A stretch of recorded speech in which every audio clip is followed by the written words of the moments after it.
पहली रोटी बनी तो गाय के लिए निकाल दिया, पहली नहीं दी जाएगी, पहली रोटी गाय के लिए।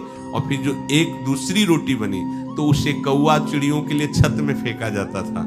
फिर जो रोटियां बनी ठाकुर को भोग लगा करके अन्य जीव जो अपने परिवार के जन उनका भरण पोषण, ये तो नियम होना ही चाहिए। तो गृहस्थ धर्म में महाराज युधिष्ठिर ने कहा कि साधु महात्मा, ये बहुत गंभीर विषय है कि अतिथि सेवा गृहस्थ का प्रधान धर्म है। जो गृहस्थ इन लोगों को हिस्सा नहीं देता उसका गृहस्थ धर्म धीरे धीरे नष्ट हो जाता है।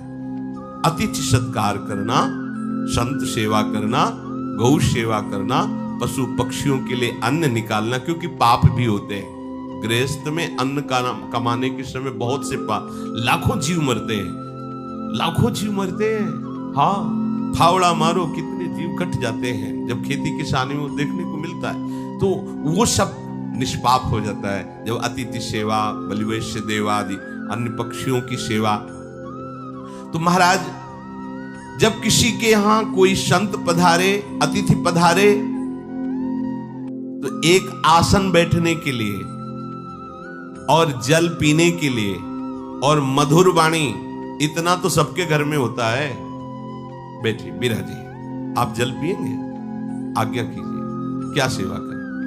अब इसके बाद भोजन मांगता है तो भोजन दे देते हैं। अब कोई कहता मुझे अर्थ चाहिए, मुझे ये करना है वो कर, इसमें आप स्वतंत्र हैं, हमारी सामर्थ्य नहीं, हम आपकी ये सेवा नहीं कर। आप भोजन पाना चाहें, नहीं तो आप पधारिए, इसमें कोई आपका अपराध नहीं, कोई अपमान। दूसरी बात, अगर कोई संत महात्मा अतिथि आते हैं, आपको संशय है कि पता नहीं, मन में आ गया कि, तो दरवाजा मत खोलिए। हाँ महाराज प्रणाम, राधे श्याम, आप जल पिएंगे, आपकी क्या आज्ञा है? हम असमर्थ हैं, हमारे घर में कोई है नहीं, इसलिए अभी खोल नहीं सकते और हम ये दे नहीं पाएंगे, राधे श्याम। दबकाने की, अनादर करने की, या आप अंदर हैं ना बोलने की, ऐसी आपके दरवाजे पे आए, हाँ राधे राधे, कैसे आगमन हुआ, हम ये चाहिए, नहीं ऐसा नहीं, हम आपको 2 रोटी दे सकते हैं, वो भी बाहर से दे सकते हैं क्योंकि हमारे घर में कोई है नहीं। ऐसा साफ बिल्कुल पवित्र व्यवहार होना चाहिए, पर अतिथि का अपमान नहीं करना चाहिए। ए चल भग भिखारी, ऐसा नहीं। ना जाने किस भेष में भगवान तुम्हें कृतार्थ करने के लिए आए। पर हम ये नहीं कहते कि आप दरवाजा खोल दीजिए, क्योंकि समय है, छल कपट का भी राज्य है, तो आप सावधान होते हुए अतिथि सेवा करें।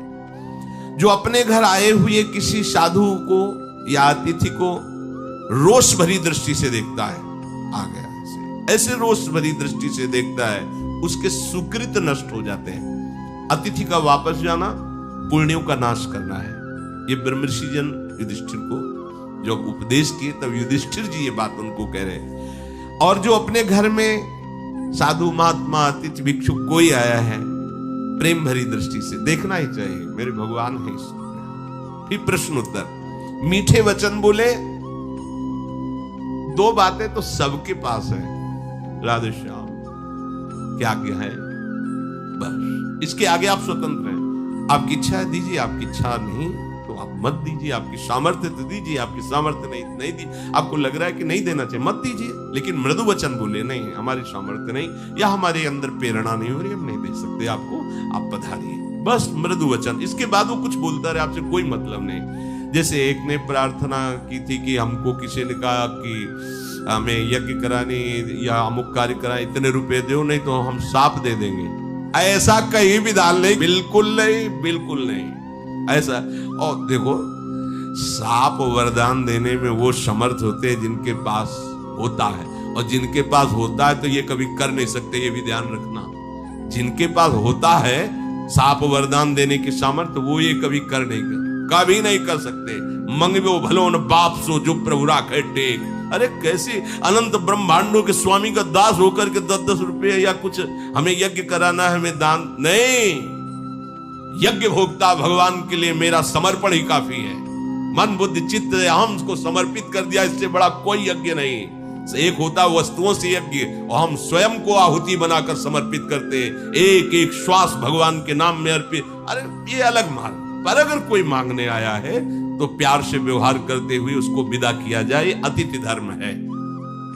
अतिथि को देख करके जो उठकर खड़ा हो जाता है और प्रीति की वाणी बोलता हुआ आदर सत्कार करता है, तो धर्म उसके यहां कभी दरिद्रता नहीं आने देता। ध्यान रखना, उसके यहां कभी दरिद्रता नहीं आ सकती। जो केवल अपने लिए अन्न पकाता है, ना तो किसी देवता को अर्पित करता है, ना प्रभु को भोग लगाता है, ना अतिथि को, तो वो विधि पूर्वक हिंसा करने वाले को जो गति मिलती वही उसको गति मिलती है। जैसे अपने घर में भोजन बना तो सबसे पहला भाव होना चाहिए कि इसे भगवान को भोग लगाओ, न जाने कोई संत महात्मा आ जाए। अब आजकल के देखा गया ना ऐसे ये नहीं, बहुत सब रसोई पवित्र होना चाहिए। ध्यान रखना, वो रसोई एक यज्ञ है, पता नहीं कौन आ जाए। और एक बार जो घर का मालिक है या घर का मुखिया है, उसको एक बार दरवाजे पे जाना चाहिए भोजन पाने के पहले, देखना चाहिए कोई गाय, कोई कुत्ता आया, कोई संत महात्मा आया, कोई अतिथि, तो ऐसा नहीं देख के फिर प्रणाम कर। ये पद्धति है, इससे कभी दरिद्रता नहीं आएगी। जो हिंसात्मक वृत्ति का फल मिलता है, इनको काटा उनको, वही दंड उसको मिलता है। भगवान ने गीता में कहा जो अपने लिए भोजन बनाता है वो पाप खाता है, भगवान ने भी संकेत किया।